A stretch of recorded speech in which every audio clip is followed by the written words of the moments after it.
On June 16th, 2019, I released one of the best videos I had created at the time, Disney's Brave Enough to Disrespect Merida. That was an unscripted rant that dove into my problems with the portrayal of my personal favorite Disney princess, that being Merida, if you're new here or needed a reminder, in both Once Upon a Time and Ralph Breaks the Internet, both of which I've seen within the time frame of the video's production. While most of the points I brought up in the video are still valid, I feel that a properly structured rant/response to my original video is sorely needed, especially with some updated information and a real script to follow. This is my new official job at Disney and myself.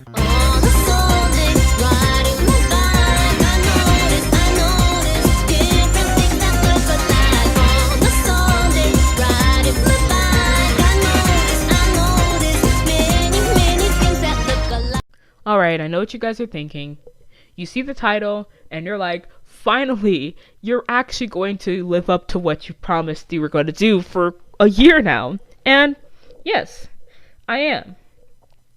I want to keep this introduction short because this topic has a lot for me to rant about, and I don't want to waste any time on talking about it. So, as you can see, we're going to talk about why Disney's brave enough to disrespect Mary.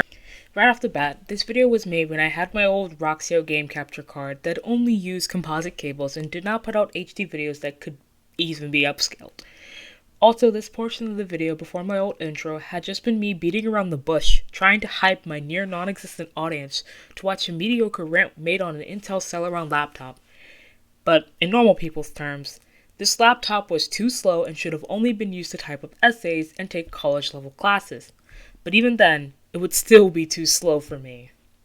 Seriously, this laptop was bad. I'm not one of those types of people that say, oh, representation matters and everything like that, because for me, it doesn't really matter. I don't need to see a black autistic lesbian on my television screen, because I'm one, and I'm just myself. I don't need to see that all the time. But in this case, when I talk about representation, I talk about how well Merida is represented in other pieces of media. Yes. I just had to bring this up. Before anyone says it, no. This was not a jab directed to anyone in particular. I only said it because I'm someone who could care less about representation and forced diversity. All I enjoy in a character is the ability to identify good writing, so I can really understand the character's struggles, how they're able to overcome the conflict, and the progression of change and growth throughout the story. I love genuine character flaws, things that can turn people away from someone, and how the story is able to handle improvements of said flaws and maturing. Just because the character is the same race as me, has the same sexuality as me, or is also a woman doesn't mean their story will automatically relate to mine. I bring this up in conjunction to Merida. Obviously, the only things she and I would have in common are the fact that we're both girls and that people want us to do something that we're not ready or just don't want to do. We have this expectation over our heads to maintain an image that we genuinely cannot uphold as it go against how we are. That's what I was going for in this portion before anyone tries to cancel me over this. Now, this includes Disney Infinity 2.0 and Sophia the First, which for me was actually a good inclusion of Merida because they didn't try to butcher her at all. The only problem I did actually have with Merida's portrayal in Sophia the First was her fucking neck. Oh my god! As for Disney Infinity 2.0, I was a little unhappy with the fact that Merida had been a lower priority as much as Stitch, which was also really weird. I get Frozen was at its peak of popularity, and for financial reasons, Disney had to cash in and milk it as much as possible. And I also get that it may have been hard to let Pixar have their characters be put in. But then again, many other Pixar such as Woody, Buzz Lightyear, Lightning McQueen, Sully, and Mike Wazowski were in the first season as well. Also, Pixar didn't really hype Merida as much as Disney hyped Elsa and Anna in comparison. Now that I think about it. God damn it. Why did you do this, Pixar? Why? Also, I'm just going to place a skip here because I'm not saying anything of importance. But I will single out that my point about quality over quantity does stand. It doesn't matter how many times a character is featured. If the inclusion feels in place, in character, and feels like an extension of their story as well, then it's a good portrayal. It's like that SpongeBob moment when King Neptune is able to whip up hundreds of Krabby Patties, but SpongeBob just made one really good Krabby Patty, and everyone loved it. Once we get into the meat of the video though, Merida wasn't even given that premium feel the Krabby Patty had from SpongeBob's hands. It's a shame. Oops, you have to put the CD in your computer. Now, this could have been a good storyline, but of course, a lot of the storylines became crap around this time, and it sucked. I'll admit, as this video is being produced, as well as possibly even being seen by you lovely viewers, I've seen Season 5 of Once Upon a Time about 3 times. Twice around the time it originally aired to make an outdated rant on Wattpad, and once, as of the current year, to refresh my own thoughts and really take notes on the parts I'll be mentioning in the video. Similarly, until the making of this video, I had only seen Ralph Breaks the Internet once. That was on a date with an ex-girlfriend, and to be honest, I think we both forgot about that whole movie after we watched it. This had been one of the most forgettable things I'd ever seen in my existence, and at that point, it's not very long. This is all to say, my synopsis of the Black Swan storyline can actually be slightly improved upon from my initial thoughts. Black Swan takes the Storybrooke gang to Camelot, the medieval setting of the King Arthur tales, along with mentions of Excalibur and its power lent to the Chosen One to wield it. Excalibur's Chosen One from the legends turns out to be none other than Emma, and as pushed by Rumpelstiltskin, she wields the sword for her evil purposes and becomes the Black Swan. Meanwhile, everyone else is searching for the cure to King Arthur's illness while he is on his deathbed, struggling to keep his eyes open. Through bloodlines, there is an heir to the king within the Storybrooke gang. Doesn't this sound good? How the show managed to screw that up, I haven't even figured out. But did you notice what I completely left out on purpose due to the importance of the plotline being minimal at best and insignificant / a waste of time at worst? Yeah, it's Merida. This season's plot could have easily written out Merida, and it still would make sense of the Black Swan arc because there is actually a Disney interpretation of the King Arthur tales known as The Sword and the Stone, released in 1963. I'm saying this to reiterate my grievances with Once Upon a Time's inclusion of Brave. It felt like an afterthought to the main story arc, and the only use Merida had was to befriend Emma so she can find the location of Excalibur, and to turn evil halfway through her time on the show. Then she's reminded all about Denmark when she's evil because of a conversation she had with Belle about the way things were back home, and how she wants to be the best she can be for her kingdom. All of this? It happens within 2 to 3 episodes of the season out of a total 23 episodes. And it was in the beginning of the season, so the Darkness vs. Light plot featuring the Evil Queen, Hades, Dr. Jekyll, and Mr. Hyde can take center stage. This was around the time the series' viewership really tanked, and its ranking would not make even the top 50. The season was ass to begin with, and Merida being a throwaway character with little contribution to the plot didn't help things for me. Now, Emma's Black Swan plotline was also intertwined with Merida, and it was weird because the Brave plotline, it could have been implemented well. Merida was almost designed for this show essentially, but of course they didn't do that. Once Upon a Time didn't do any of that. They didn't at least incorporate the Will-O-the-Wisp more. They didn't incorporate Mor'du. They didn't incorporate anything decent for her. Alright. This information could have been stated better. The Will-O-the-Wisp and Mor'du had been incorporated, but the show only used the Wisps once in the season premiere when Emma is in the forest and is the only other person to see the Wisp aside from Merida.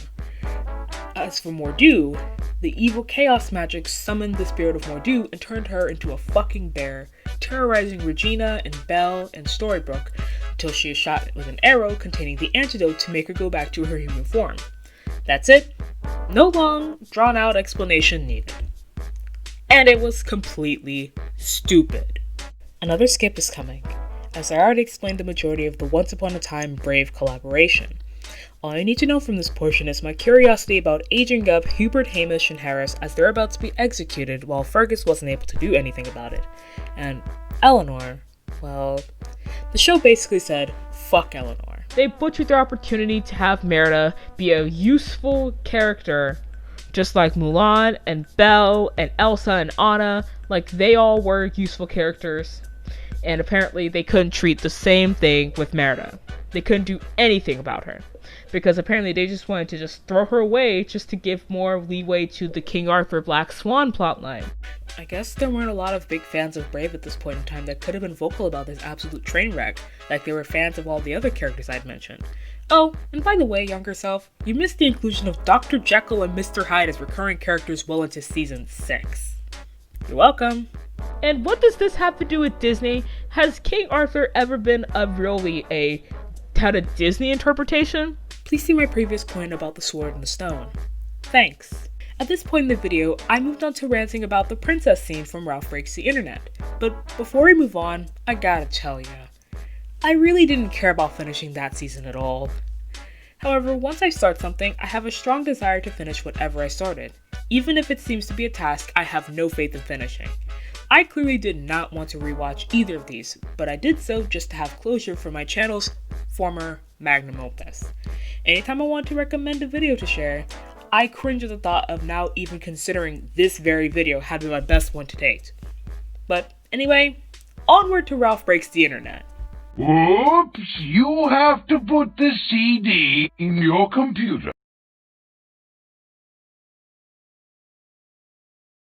Penelope stumbles on into the Disney website, and they have Oh My Disney, and they say, which Disney princess are you? And they led her into the princess dressing room. The context of the princess scene for Ralph Breaks the Internet is that Penelope and Ralph are going through the internet making money for their arcade machine so they can still have homes. The two get sucked up into some shady dark web scheme to make money by having, frankly, ignorant internet users click onto the spam ads and drive up revenue from there. This is a bit before the main conflict comes to a head where Penelope wants to go out on her own in the gritty racing game, and Ralph is too controlling to let his friend be in danger. This is already beyond out of character for both Ralph and Penelope, but the princess scene has so many problems beyond that of what I already explained. The first major problem relates to how the scene is structured as a parody of Disney princesses rather than a pastiche of the genre. A pastiche is described as a work of literature, visual media, music, or theater that imitates the style or character from one or more works from the artist. What sets it apart from parody is the intent of imitation. Parody seeks to mock the source material, while a pastiche seeks to celebrate the source material. Movies such as Enchanted seem to be more of a pastiche of the fairy tale princess genre instead of a parody because it imitates a lot of previous Disney princess movies. For example, Cinderella, Beauty and the Beast, and Snow White, as a way to celebrate the legacies these movies have had on families for decades, damn near a century. Believe it or not, this princess scene feels less like a pastiche celebrating the diverse stories these characters have created for many people to relate to in some way, but instead it feels like a mean-spirited parody of the genre just to garner a few cheap laughs and brownie points with the Disney princess skeptics for the sake of empowerment. And they asked the 5 big question. Oh boy, here we go with the infamous test that the princesses asked Penelope to gauge if she's truly a Disney princess. After they were all ready to fight her, of course.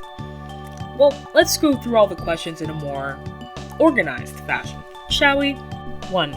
Does she have any magical powers? In the case of Penelope, her glitch is her magical power. It was why she was being bullied and excluded from the rest of the Sugar Rush racers. She seemed too weird for them. As for Merida, well, would you consider being able to see and follow the will-o'-the-wisp from a young age a magical power? She was able to do this because she's the first one of the ruling Dunbrook clan, much like Mor'du was in his ruling clan. It's simply main character syndrome. Does she have magical hair? For both characters, no. Merida just has really curly, long, big, beautiful hair. Oh, I'm sorry. Just give me a moment, please.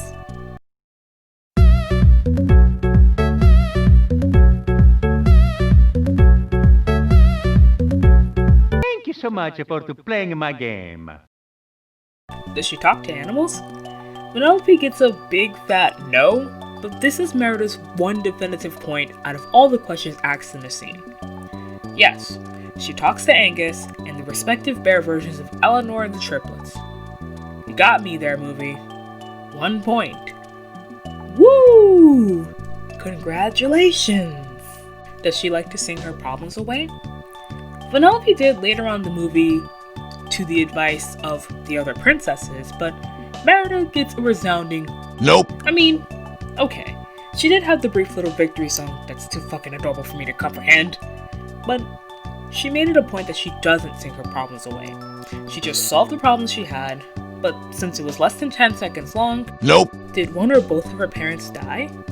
I missed this question in the original video, but Vanellope has no parents, so that's a positive for her. Merida only thought Eleanor had been fully turned into a bear, even with the mended tapestry, but after a good cry, everything turned out okay. She never lost either of her parents in the end, so... Nope. Did everyone assume her problems were solved because a big strong man saved her? First of all, nice condescending jab at your older Disney products, as well as the fantasy of wanting someone to sweep you off your feet or to save that's as old as time. Nice jab at Mulan, who saved China with her wits first and the brawn of her fellow soldiers second from Zhao Yu Han's wrath. Nice job at Moana and Rapunzel and Anna for having men to help them, but it wasn't nearly at all about the men, it was about them kicking ass with them. Most importantly, while Ralph did actually save Vanellope along with Felix and Sergeant Calhoun, nice job murdering and taking a massive dump on Merida's entire story arc. The whole reason Merida was able to save the day and defeat Mor'du wasn't because of all the men that surrounded her ready to kill. It was by the hands of Bear Eleanor, a woman, that the day had been saved. Not to mention, Merida solved nearly half of the problems by her fucking self with the help of her mom. That's a major fuck you to Merida, and they knew it would be, but we'll get to that part later. Once Vanellope said yes, all the princesses celebrated at the realization that the spunky little girl that stumbled into their dressing room was, in fact, a real princess. All but Merida. Nice. Even later on in this princess scene, they had Merida with her one line of dialogue in the entire movie. One line was her basically speaking so fast that nobody could understand it because, haha, Scottish people don't know how to talk. And it's really horrible and misleading and a stereotype of Scottish people because then afterwards they made her the ass of the joke by with her speaking unintelligibly. They're like, Vanellope just looks at the rest of the princesses, which by the way, most of them are on the other side of Merida, aside from Aurora and Belle was Aries. I know definitely Aurora, definitely. And the fact that they separated them from Merida was stupid. But now, she was just talking on and on, basically talking about Brave, what happened in Brave, and then Vanellope's just like, oh, why can't I understand her? She sounds funny, why can't I understand her? And then Elsa's just like, oh, she's from the other studio. A bit later into the princess interaction, Vanellope shows everyone her casual, comfy clothes, and the princesses change into outfits representing their movie, albeit in a one-note fashion.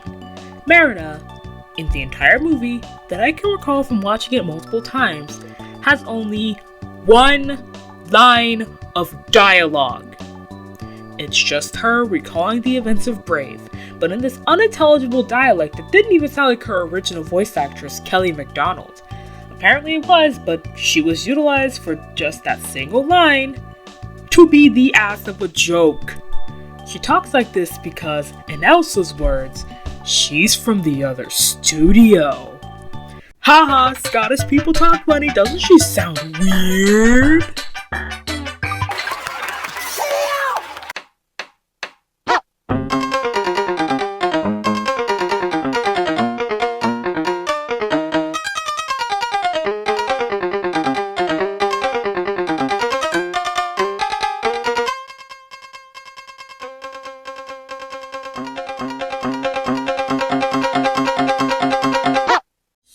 From the other studio. She's from the other studio, you see? The reason we treat Merida like trash is because she's from the other studio. This is so fun.